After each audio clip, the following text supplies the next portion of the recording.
भाई बहुत भोग लिया है, बहुत जन्म भोग लिए हैं, एक बार मेरी प्रार्थना मान लो तो आज तक तुम्हें जो शांति और विश्राम नहीं मिला वो मिल जाएगा।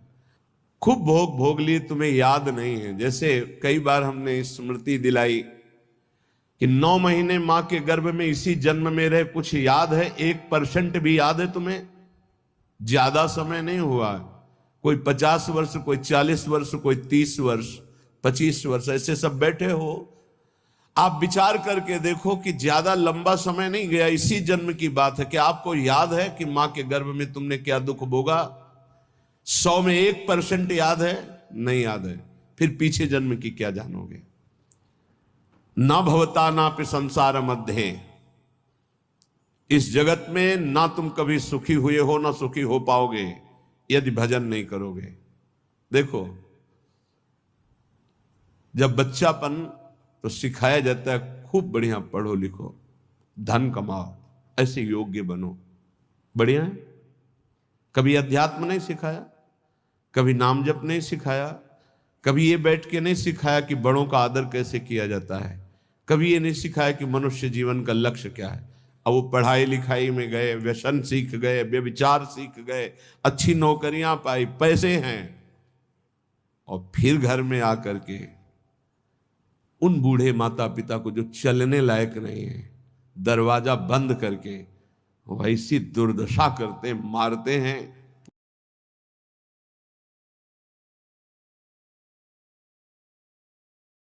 पूछो मत। जब ये दृश्य देखने को मिलते हैं ना, तब लगता है भगवान कृपा करो।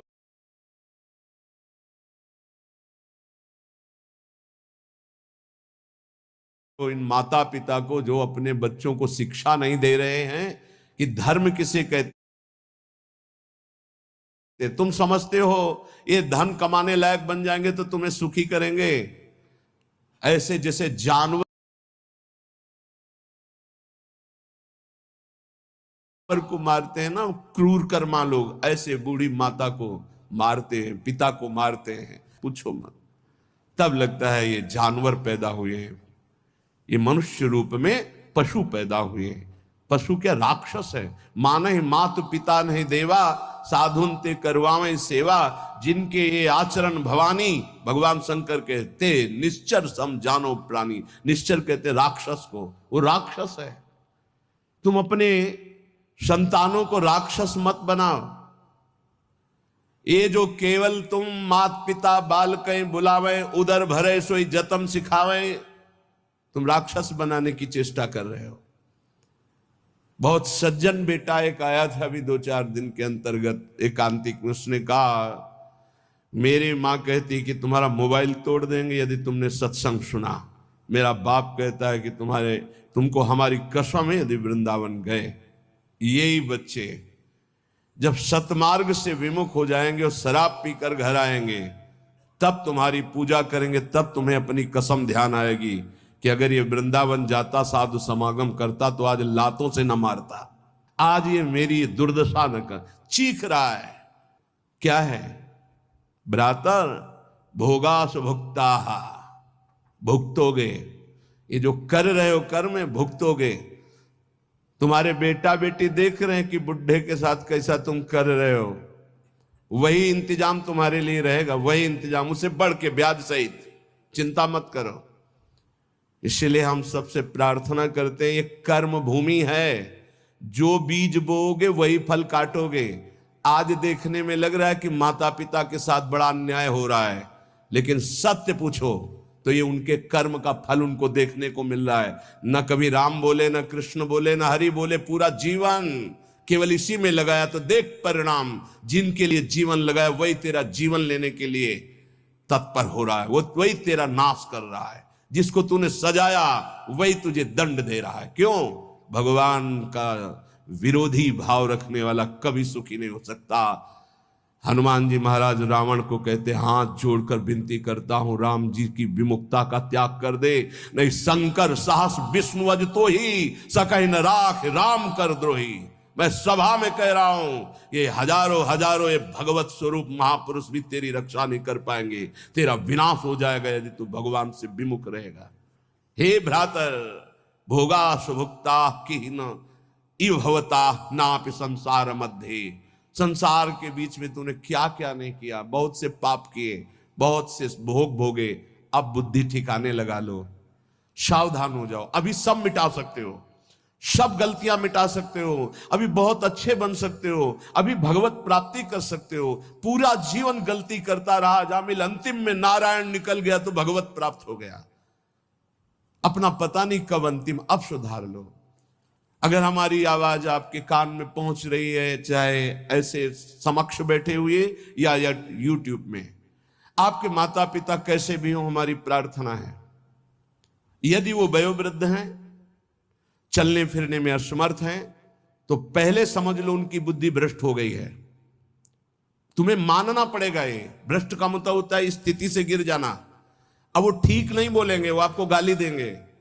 आप घी चुपड़ी रोटी सब्जी दाल सब देंगे, फिर भी वो आपको गाली देंगे। आपके रिश्ते नातेदारों से आपकी निंदा करेंगे, पर आप उनकी इस बिगड़ी हुई बुद्धि का रोष पूर्वक अनुगमन करते हुए उनको पीटना, उनको मारना, ये आचरण मत करें, क्योंकि उनकी कर्मानुसार बुद्धि बिगड़ चुकी है। अब अपने कर्म आप मत बिगाड़िए, वो आपके भगवान हैं, सच्ची मानिए उनमें भगवान बैठे हुए। ऐसे असमर्थ माता पिता को भगवान की तरह दुलार करोगे तो तुम सदैव श्री संपन्न रहोगे, लक्ष्मी तुम्हारे घर से नहीं जाएगी। और जिन घरों में माता पिता को त्रास दिया जाता है, जिन घरों में आए हुई पानी ग्रहण करके पत्नी के साथ अनर्थ नाना प्रकार की दोष वृत्तियां, वो घर कभी श्री संपन्न नहीं हो सकता, सुख संपन्न नहीं हो सकता। आप सत्संग सुनने आए हो, इसी का सुधार करना चाहिए। माता पिता आपके साथ क्या व्यवहार कर रहे हैं बिल्कुल मत देखो, ये मान लो कि ये पागल है, उनकी बातें मत सुनो। तुमका अपना कर्तव्य दे, तुम्हारा क्या कर्तव्य, हमको केवल अपना कर्तव्य देखना। हमें बहुत कष्ट होता है जब ये बात देखते हैं कि बूढ़े असमर्थ माता पिता के साथ ऐसा व्यवहार, तब लगता है ये कलेजा है इसका हृदय है कि भगवान ने पत्थर की रचना की इसके हृदय में। अरे और कौन, जिसने 9 महीने गर्भ में रखा, जिसने अपने रक्त का दूध बनाकर तुम्हें पिलाया, जिसने तुम्हारे मल मूत्र साफ किया, आज तुम हाथी जैसे जवान हो तो लात मारते हो, डंडा मारते हो, उनको गाली देते हो। चिंता मत करो, तुम्हारे लिए ब्याज सहित व्यवस्था है, ब्याज सहित दंड मिलेगा। अगर तुम्हें थोड़ा भी ये पता है कि भगवान है तो इतना समझ लो उनके वचन भी हैं, अवश्य में भोक्तव्यम कृतम कर्म शुभाशुभम, शुभ और अशुभ कर्मों का भोग भोगना पड़ता है। फिर माता पिता ये तो साक्षात भगवान है, इनके प्रति ऐसा ये कुछ भी बोले।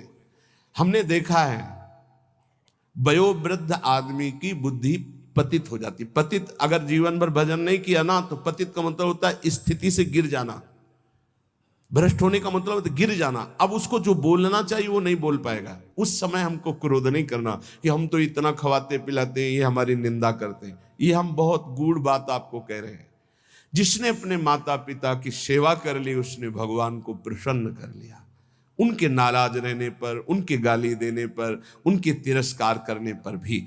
पर हमारी प्रार्थना है, हम जो शब्द कह रहे हैं उसे ध्यान से सुनिए।